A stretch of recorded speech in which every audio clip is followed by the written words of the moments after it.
دل کی بند شریانیں کھلنے کی آپ کو اور مدنی چینل کے ناظرین کو ایک حکایت سناتا ہوں۔ ایک صاحب کا بیان ہے کہ دل کی تکلیف کی وجہ سے میں نے انجیوگرافی کروائی تو دل کی 3 شریانیں یعنی خون کی چھوٹی چھوٹی رگیں یہ بند تھیں۔ ڈاکٹروں نے 1 ماہ بعد آپریشن کی تاریخ بھی دے دی کہ 1 ماہ کے بعد آپ کو آپریشن کروانا ہے۔ اس دوران میں نے ایک حکیم صاحب سے رجوع کیا، انہوں نے مجھے ایک نسخہ تجویز کیا تو میں نے 1 ماہ تک اس نسخے پر پابندی سے عمل کیا، اس نسخے کو استعمال کیا۔ جب مقررہ تاریخ پر کارڈیولوجی سینٹر میں رقم جمع کروا دی تو ڈاکٹروں نے اب مختلف ٹیسٹ کروائے۔ دوسرے روز بائی پاس سرجری ہونے والی تھی۔ 3 ڈاکٹروں کا بورڈ میری 1 ماہ پہلے کی اور اس بار کی نئی رپورٹوں کو لے کر بیٹھا۔ انہوں نے مجھ سے پوچھا کہ انجیوگرافی کروانے کے بعد آپ نے کون سی دوا استعمال کی تھی؟ میں نے حکیم صاحب کے دیے ہوئے نسخے کی تفصیل بتا دی کہ حکیم صاحب نے یہ نسخہ بتایا تھا، میں نے 1 ماہ تک اس نسخے کو استعمال کیا۔ تو ڈاکٹروں نے یہ بتایا کہ آپ کی 3 بند شریانوں میں سے 2 کھل چکی ہیں، آپ یہی نسخہ جاری رکھیے، ہو سکتا ہے کہ بقیہ شریانیں بھی کھل جائیں، تو فی الحال آپ کو بائی پاس سرجری کروانے کی ضرورت نہیں۔ اب ان صاحب کا کہنا ہے کہ میں نے جو اپنی جمع کروائی ہوئی رقم یہ واپس لی اور خوشی خوشی لوٹ آیا۔ اب حکیم صاحب نے کون سا نسخہ بتایا تھا ان صاحب کو، آئیے وہ بھی سن لیتے ہیں۔ لیمو کا رس 1 پیالی، ادرک کا رس 1 پیالی، لہسن کا رس بھی 1 پیالی اور سیب کا سرکہ 1 پیالی، ان چاروں کو مکس کر کے ہلکی آگ پر آدھے گھنٹے تک ابالیے۔ جب 1 پیالی کے برابر رس کم ہو جائے یعنی 3 پیالی جتنا رس رہ جائے تو اب اس کو چولہے پر سے اتار لیجئے اور جب ٹھنڈا ہو جائے تو اب اس میں 3 پیالی شہد اس میں حل کر دیجئے۔ اب یہ نسخہ تیار ہے، یہ دوا تیار ہوئی۔ اب اس کو بوتل میں بھر لیجئے اور روزانہ صبح نہار منہ 3 چمچ یہ دوا پی لیجئے۔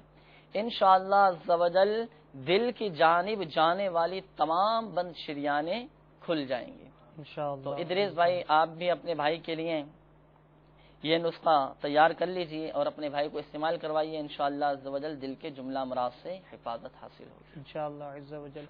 آپ نے وہ ایک حکیم صاحب کا نسخہ بتایا ادریس بھائی کے لیے، کیونکہ انہوں نے سوال ہمیں ریکارڈ کروایا تھا اور اسی کے ساتھ ساتھ مدنی چینل کے ناظرین نے بھی اس کو سن لیا۔ میں بھی ایک نسخہ بتاتا ہوں۔ میٹھے میٹھے اسلامی بھائیوں، راہ خدا عز و جل میں سفر کرنے والے کتنے خوش نصیب ہیں۔ راہ خدا کا مسافر بننا خود ہمارے آقا میٹھے مدینے والے مصطفیٰ صلی اللہ تعالی علیہ وآلہ وسلم اور صحابہ کرام علیہم الرضوان کی پیاری پیاری سنت ہے۔ آج کے اس پرفتن دور میں دعوت اسلامی نے اس سنت کو زندہ کر دیا الحمدللہ، اور بے شمار اسلامی بھائیوں کو مدنی قافلوں کا پابند بنا دیا ہے۔ حدیث پاک کا مفہوم اور خلاصہ ہے کہ مسافر کی دعا رد نہیں کی جاتی۔ بے شک ہر حدیث حق اور حق ہے۔ اس روایت کی حقانیت پر مبنی ایک مدنی بہار آپ کے گوش گزار کر رہا ہوں، توجہ سے سنیے۔ باب المدینہ کراچی کے ایک اسلامی بھائی کو دل کی تکلیف ہوئی۔ ڈاکٹروں نے بتایا کہ آپ کے دل کی 2 نالیاں بند ہیں، اینجیوگرافی کروا لیجئے۔ علاج پر ہزارہا روپے کا خرچ آتا تھا۔ یہ بیچارے غریب گھبرائے ہوئے تھے۔ ایک اسلامی بھائی نے ان پر انفرادی کوشش کرتے ہوئے دعوت اسلامی کے سنتوں کی تربیت کے مدنی قافلے میں سفر کر کے وہاں دعا مانگنے کی ترغیب دلائی۔ چنانچہ وہ 3 دن کے لیے مدنی قافلے کے مسافر بن گئے۔ واپسی پر طبیعت کو بہتر پایا۔ جب ٹیسٹ کروائے تو تمام رپورٹیں درست تھیں۔ ڈاکٹر نے حیرت سے پوچھا کہ تمہارے دل کی دونوں بند نالیاں کھل چکی ہیں، آخر یہ کیسے ہوا؟ جواب دیا، الحمدللہ دعوت اسلامی کے مدنی قافلے میں سفر کر کے دعا کرنے کی برکت سے مجھے دل کے مہلک مرض سے نجات مل گئی ہے۔